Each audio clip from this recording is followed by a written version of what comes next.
You're listening to the Savoir Faire audio experience. Are you ready?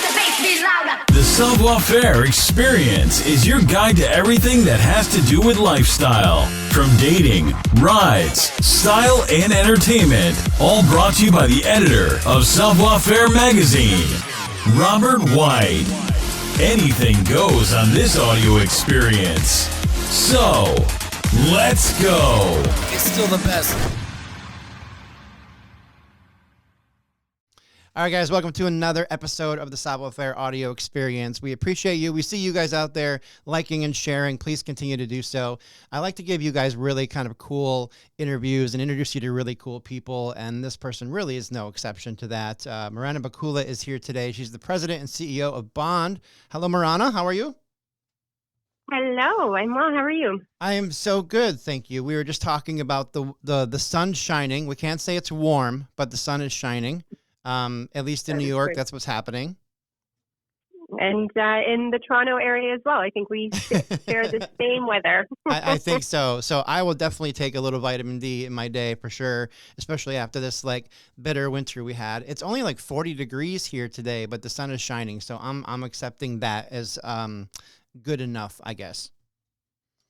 So, yeah, very cool. Well, I don't want to keep Morana because she's a very busy person. Congratulations on your promotion.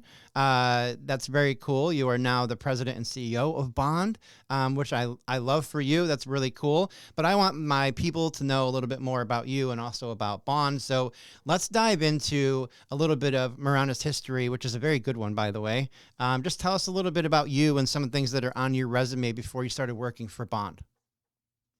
Sure. Well, first of all, thanks so much for having me. And I agree, there's a nice energy that comes with the sun shining. So a great day to be connected. So my history. So first, maybe I'll go back a little bit in time before kind of my professional career. I was born in the former Yugoslavia and now Croatia. And so moved to the UK, spent 8 months there, and then moved to Canada and sort of gone through the education system and professional system here since. But what's relevant about that background and that start is my life has always been full of change and in many cases challenges. And we often talk about the need for businesses to be resilient and to be able to comfortably navigate through change. And my first generation immigrant experience, leaving a war-torn country, I think those experiences have really fortified me to be really, really comfortable in times of uncertainty, times of change, and have, built a pretty strong resiliency muscle. And I think those are the things that I've leaned on as I've navigated through my career, and certainly are things that I will continue to lean on in my new role. I studied philosophy in my undergrad, and again, not the most typical for the CEO of a marketing organization, but I always say that that education really taught me to think logically and to also look at the problems that organizations have been solving, same problems from very different perspectives. And I think the problems we face as organizations today, the challenges we face as society today, are not markedly different from the ones that we've faced for centuries. But I think what they require is just new perspectives and new frames to look through in order to solve them. And so out of university, I kind of did a little bit of everything. What does one do with a philosophy degree? And I went into sales, worked for State Farm Insurance, sold life insurance, auto insurance, and kind of worked my way through and found myself in their head office focused on organizational development, and really fell in love with this idea of helping organizations build culture, processes, behaviors that can help them thrive. And from there, jumped into a boutique agency that was talking about these things from a customer experience lens long before anybody else was. So this was in kind of the early 2000s or mid 2000s. And what was interesting about that boutique agency that I was a part of is they were talking about customer experience at a time where the market just wasn't ready for it. So it taught me the importance of being ahead, but not so far ahead where you're having to literally educate an entire marketplace on your capabilities. Spent a good 3 years there, learned a ton in a short period of time, which I think is the benefit of a small organization. You get the opportunity to touch things that you may not otherwise in a larger company. And from there, I went to KPMG. I spent a couple of years there.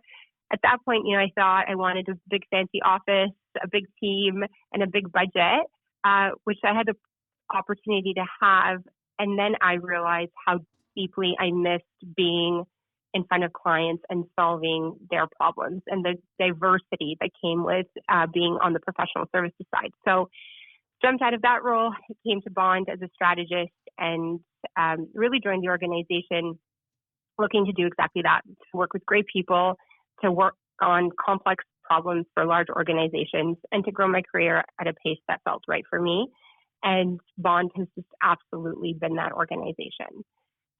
Bond has been around for decades. We were part of the Merits Holding Company. In 2015, there was a management buyout. And we set our own course at that point and really wanting to help organizations deepen the bonds, quite literally the bonds and connections between them, their employees, and their customers in order to create lasting business growth. And so that's the journey that we've been on. That's the journey I've been on. I'm as passionate about this business today. I'm as passionate about the clients today as I was on day one. And that day one mentality continues to fuel me. Very cool. Thank you so much for that introduction. I love that. It really kind of narrows down a lot. And now we're going to dive into the meat of this thing because obviously marketing companies are a dime a dozen. And I'm sure that they're all different. Mm-hmm. They all have different ways of reaching out. And you guys are heavily focused on the customer experience with each brand. So can you give me a couple examples of things that maybe are things your clients are doing or things that you hope your clients would be doing that really make sense for bonding kind of with your customer and allowing to give them that experience that makes them kind of to get them to bond with your brand, I guess, right? So what kind of information do you give to people for that? Sure, thanks. Well, first I'll double click on, you saying marketing agencies are a dime a dozen. I think overall we live in a world of abundance, right? We stand in the cereal aisle and we have enormous amount of choice. We go and purchase a vehicle and we have enormous amount of choice. So too is it true for B2B organizations like ours. Our clients have the opportunity to engage with lots of wonderful other agencies like ours, professional services companies like ours. And I think just like consumers, there are things that we value in the products and services that we engage with. And our clients, there are things that they value when they engage with us. So the things that our clients, where there's a perfect fit between what we do and our clients and where we are able to be that customer growth partner is when our clients believe, as we do, that ultimately getting closer to your consumer, understanding them at an individual level as a human, as a person, not a persona, that depth of understanding and intelligence is actually the differentiator. Marrying that need to then the promise of the brand. And that is what Bond does. And I would say we do it better than some of our traditional competitors. We are a marketing services organization, but deeply focused on understanding the end consumer that our clients are ultimately trying to get more share from, get more attention from, get more wallet from. And it's through that depth of understanding and generating that insights that may not come through big data, but can be corroborated through big data that we find differentiation. So what we do is we go down to the qualitative level. We understand the unmet needs of consumers. We like to think that we all make rational decisions in the way that we purchase, in the way that we engage with brands, but they're highly, highly emotional. And we very much focus on those emotional drivers that will create connection between brand and the consumer. Once we understand that driver, then the path to how we engage that consumer becomes much, much clearer. And so when you talk about, the difference between us and what our customers really get from us is truly that depth of understanding and we're able to bring a deeper insight than our competitors are. We then use that insight to say, okay, how does this action create the intended reaction that you're looking for, often, by way of increased wallet share, spend, frequency, whatever the key metrics are that say to the client, yep, that initiative spent with Bond ultimately delivered for our bottom line. Okay, so let's dive into a couple examples that are companies that are just kind of out there that have some of this stuff, because I'm really curious about this kind of this bonding kind of experience that you guys are doing between the customer and the brand, right? So I know of an industry where, let's say, they sell RVs, and you go to the RV place, and the whole idea, the whole sales process is not about, hey, this RV is really going to change your life, and it's got this great fuel efficiency, and it's got, this really kind of cool aspect of however it's built, right? It's not about the materialistic things of how it's built. It's really what they're selling to you the most of the time is a lifestyle. And that they try to drive you into this situation where, like, oh, well, could you imagine waking up next to the beach in the ocean and having, like, just open your door and you're just there? Like, it's a lifestyle kind of choice, and people connect with that lifestyle a whole lot more than they connect with the idea that this is just a really great engine in this motorhome or whatever. There's also been, like, the sex appeal aspects, right? Like with Axe back in the day, Axe deodorant, whatever. They had a huge campaign for men, like, if you wear our stuff, you'll get more female attention. And that was a big thing that they showed in all their commercials and the marketing. And so guys, like, portrayed that when they first launched, and all of a sudden Axe is like a very common deodorant brand now. And people know kind of what's there. And now they can change their marketing or their direction and do different kind of things, but it still comes back to the reality of, like, in the back of my head, I'm always thinking, well, if I wear Axe, then this might happen. And it's a weird kind of bonding situation. But, like, with your customers, you guys are talking, you talked to me a little bit about the data and being able to kind of drive into the numbers a little bit and figure some of that stuff out. But at the end of it, it's like very human nature kind of behaviors that you guys are kind of studying and learning and being able to tap your brand's message into those people, right? Exactly. Yeah.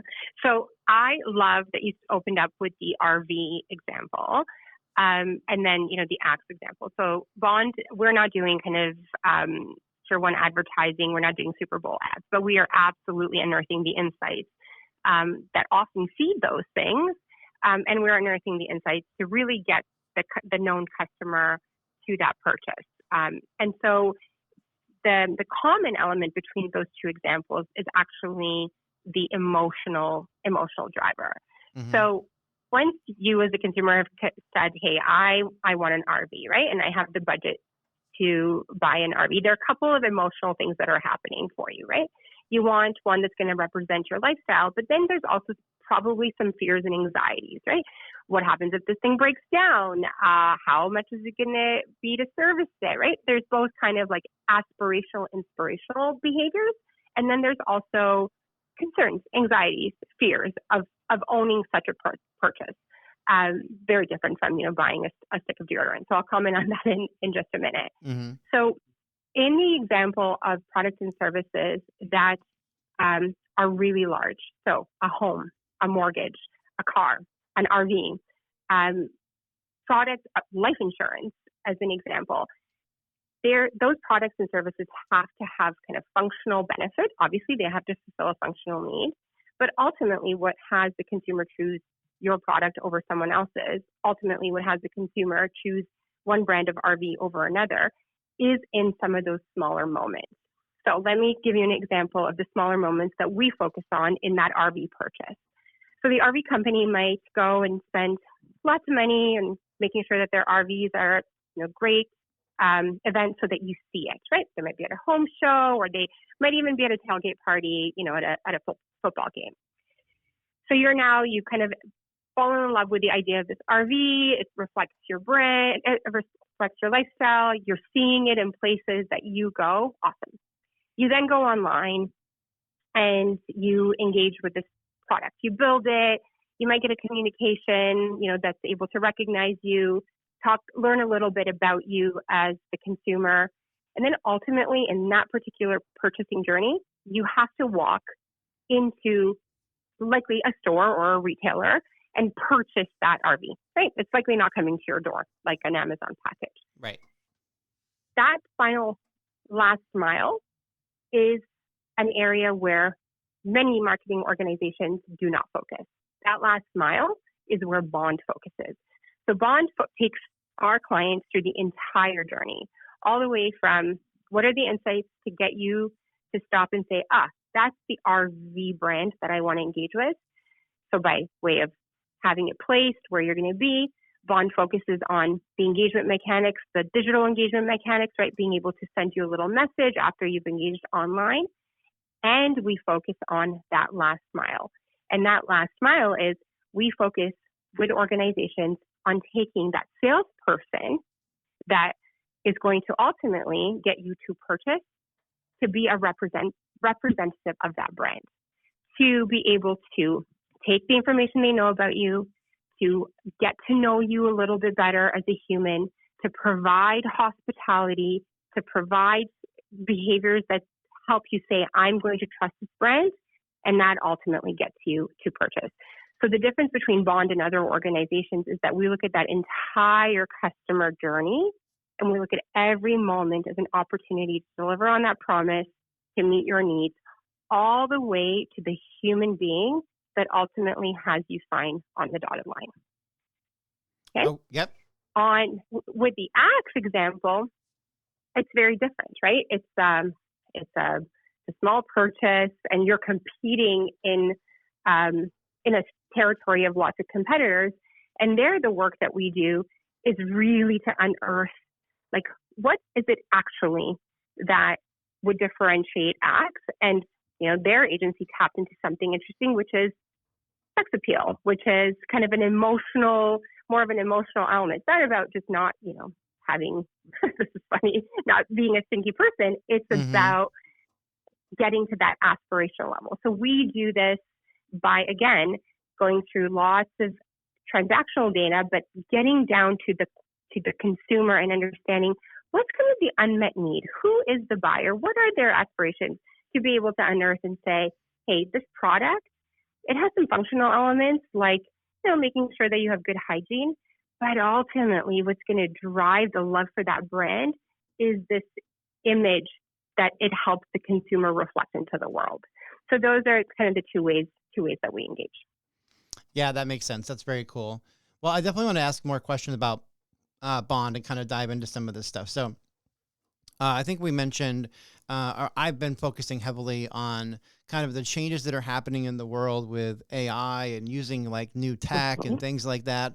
I'm sure some of these companies are not only looking for services that Bonds offers, but also it's probably a tool that you guys might be using in your industry. I feel like most marketing advertising agencies that I've communicated with have some little trickle of AI kind of coming into their world. So at Bond, are you guys utilizing these tools? And if so, how are you guys using them to either analyze your customers' data or really kind of engage with the customers that a client is looking for? Yeah, so it's a really big question and a fun one to answer. As leaders right now and as professionals, we're living in a pretty remarkable time with respect to technology. I can imagine that when the internet became a thing, like a democratized tool that was used by consumers and by businesses, it felt very much the same, right? It fundamentally changed the way that we engaged with the world. It fundamentally changed the way that businesses did work, and it changed the way that businesses engaged with consumers. I believe that AI is exactly that. It's this big moment in time. I think when we look out 10 years from now, our business will look completely different. In what ways it will look different, I can't profess to tell you exactly today. But what we know is that it is more of an opportunity than it is a risk. It is more of an opportunity than it is a threat. And it can, the way that we're looking at it is making sure that AI is deeply connected to the things that we know that work. So for example, when we talk about our engaging with consumers, we're looking at AI as being a tool that helps us create that one-to-one relationship at scale. Now you're able to literally source tons of data, evaluate it, analyze it, and take different disparate sources of data and use AI to synthesize it and to say, this is how I'm going to target and speak to Morana. Not Morana as a persona of, a mid 40-year-old female with twin daughters, but Morana as an individual. And that is the way that we're looking at AI right now, and looking at it as a tool that's going to ultimately help us deliver on our promise to our clients, which is to better understand the consumer and better engage that consumer on a one-to-one level. Internally, we're looking at AI as a tool that helps us get our work done faster. But in doing the work faster, it actually allows our people to focus on the higher value things that machines cannot yet do, right? So AI today can help us get to kind of the more, the lower hanging tasks faster, right? We can gather information, we can get a quick synthesis, but the magic, the creative, the imagination is still in the context that only a human being can provide. When you marry the efficiency of getting that research, that input with the human being, their context and their wisdom, I think that's where remarkable things will start happening in our organizations at a much faster speed. And ultimately, what all of our clients are craving is that innovation, that magic at greater speed. So those are the two ways that we're approaching AI. Yeah, that makes sense. I've been dabbling a lot in the AI field, for sure. Like it's new for a lot of people. It's a new technology that is just like you said, it's going to be like the internet boom. It's going to be like the social media boom. If people get in kind of early, there will be really great benefits to being in early. And those could be financial, those could be completely remodeling a business, those could be, like you said, kind of cutting off the low-hanging fruit and being able to really focus on the meat of a project. Those things all make really, really good sense to me. But I do think that like AI is being incorporated a lot more, maybe from your perspective and my perspective, I would say we're probably at least really kind of engaging with it or using it or becoming more knowledgeable about it than most industries might be, because there still is kind of a little bit of a threat when people think about it. Like, am I going to have a job in 5 years because maybe they'll make a tool that can do my job?